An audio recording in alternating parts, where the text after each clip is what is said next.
Hey everyone, and welcome back to MetaCast. I'm John, and you know me, always ready to dive into the latest gaming news. And I'm Maya, here to help us break it all down. Today we're going to take a deep dive into something pretty exciting, the Xbox Developer Direct. Happening January 23rd, 2025. Mark your calendars, folks. We're going to be looking at an article from Level Up, and well, there's already a lot of buzz online. Yeah, for sure. So let's try to figure out what we can expect. Sounds good.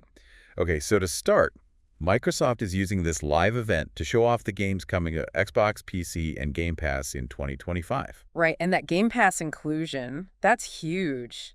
Seems like they're going for a pretty big audience here, not just the hardcore Xbox fans, you know? Yeah, definitely seems like a strategic move to me. And they've already confirmed 3 games that we know are going to be featured. Okay. Doom, The Dark Ages, South of Midnight, and Clair Obscur. Expedition 33. Only 3 out of 4, though. Still got a mystery game to look forward to. Oh, they always got to keep us guessing, right? Of course. Let's talk about what we do know. First up, Doom, The Dark Ages. This isn't just another Doom game, it's a prequel. Oh, wow. Yeah, so imagine the Doom Slayer before he got the iconic armor fighting hell, but in a medieval setting. Okay, that's interesting. Definitely different from the sci-fi we usually see in Doom. Right, like how are they going to pull that off? Super curious to see how id Software mixes that fast-paced action with like a totally new setting. Yeah, are we talking demons and castles? Will we be using swords along with our shotguns? Who knows? Maybe it'll be slaying gargoyles with a battle axe. That's a visual I want to see. Okay, moving on. Next is South of Midnight. And this one is giving me serious Southern Gothic vibes. Oh, interesting. Yeah, you're playing as Hazel, uncovering family secrets, and, got to face some creatures straight out of Southern folklore. So we're talking Spanish moss, spooky swamps, and I'm guessing a few things that go bump in the night. Oh, you know it. This one's coming from Compulsion Games. They made We Happy Few, and they're amazing at creating atmosphere, Oh, yeah, I loved that game. So seeing their style, but in a Southern Gothic setting, and with that focus on, a personal story with supernatural stuff, it could be really cool. I'm intrigued already. Right. And then we have Clair Obscur. Expedition 33. This is huge because it's Sandfall Interactive's first RPG. Oh, wow, really? First one.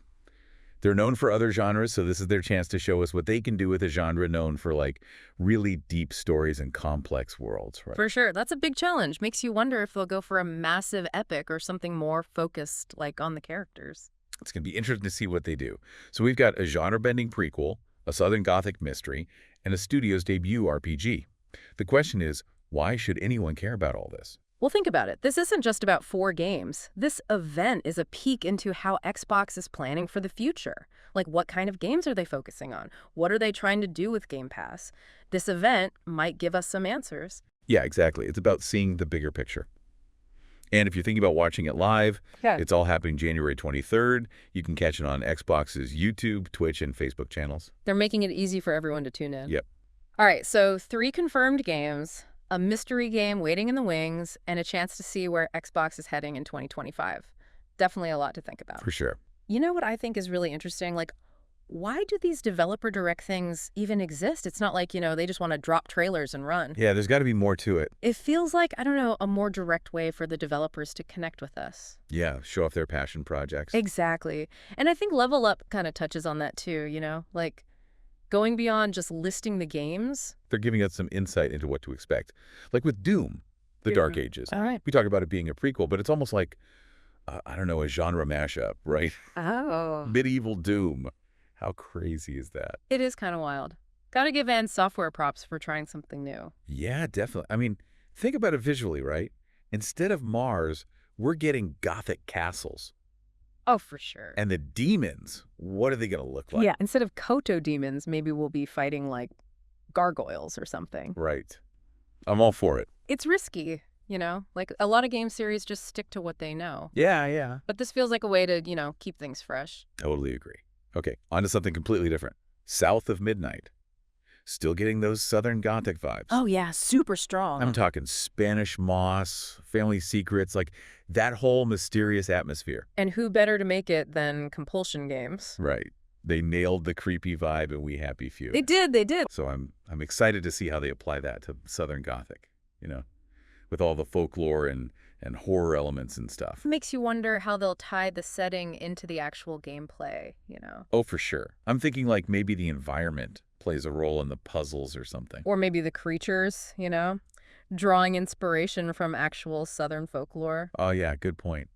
I feel like more and more games are tapping into regional folklore these days. It's a smart move, I think. It's like you're familiar with the basic idea, but then they can twist it and make it, I don't know, kind of unexpected. Yeah, exactly. And that's what makes South of Midnight so interesting, right? Yeah. It's not just the setting, it's how they use it to tell the story. And we still don't know that much about Hazel's journey, right? Like, how does her family's past tie into all of this? Let's have to wait and see. All right, Clair Obscur, Expedition 33. Sandfall Interactive's first RPG. That's a big deal. Yeah, first It RPG. makes you think about, like, how many studios are branching out and trying new things? It's cool to see, right? Especially with RPGs being so popular lately. Definitely. But it also, like, a huge challenge. Oh, yeah. RPGs are tough to make. World building, the story, like, all the details. Can they really put it off? We'll find out. The article did mention we're going to get some behind-the-scenes stuff during the event. Oh, yeah, right. Seeing how they tackled building this whole RPG world could be really interesting. Mm-hmm. I want to see if they're going for a traditional fantasy setting or if they're doing something totally new. Good point. And, of course, we can't forget about the big mystery, right? That fourth game. The suspense is killing me. I know, right? Like, are they going to reveal a brand new IP? Or maybe bring back an old favorite? It's like they're saving the best for last. Totally. Yeah. And it just adds to the excitement, Yeah. You've got these 3 awesome-sounding games and then this wild card on top of it all. I'm hooked already. But you know what else I think is interesting? This whole event really shows how Xbox is approaching things, right? In what way? Like, they're showcasing all these different genres. Action with Doom, horror with South of Midnight, RPG with Clair Obscur, and then this mystery game could be anything. Right. Seems like they're trying to appeal to a wider audience. Which makes sense, right? Like, the gaming world is so competitive these days. Got to keep things interesting for the players. Exactly. It's about giving them something new to discover. And I think this event is doing a pretty good job of that. It's been a wild ride, right? From rumors to reveals, we've been dissecting it all. So, zooming out a bit, what does this developer direct tell us about Xbox's plan? I think it's pretty clear they're all about diverse experiences. Different genres for different players. Doom for action, South of Midnight for atmosphere and story, Clair Obscur for those RPG fans. But it's got to be big. It shows they're really trying to appeal to everyone, which is super important these days. And with Game Pass, they're making it easier than ever to actually play all these games. Smart move, for sure. Focus on quality and accessibility. So as we wrap up this deep dive, what's your biggest takeaway? I'd say it's the feeling of ambition. Xbox is pushing the boundaries, taking risks, and investing in new ideas. I totally agree. It wasn't just hype, it was a statement. Xbox is here to stay, and they're going to keep bringing us awesome games. And on that note, we'll be keeping a close eye on all of this, so stay tuned for more updates and analysis. Until next time, happy gaming.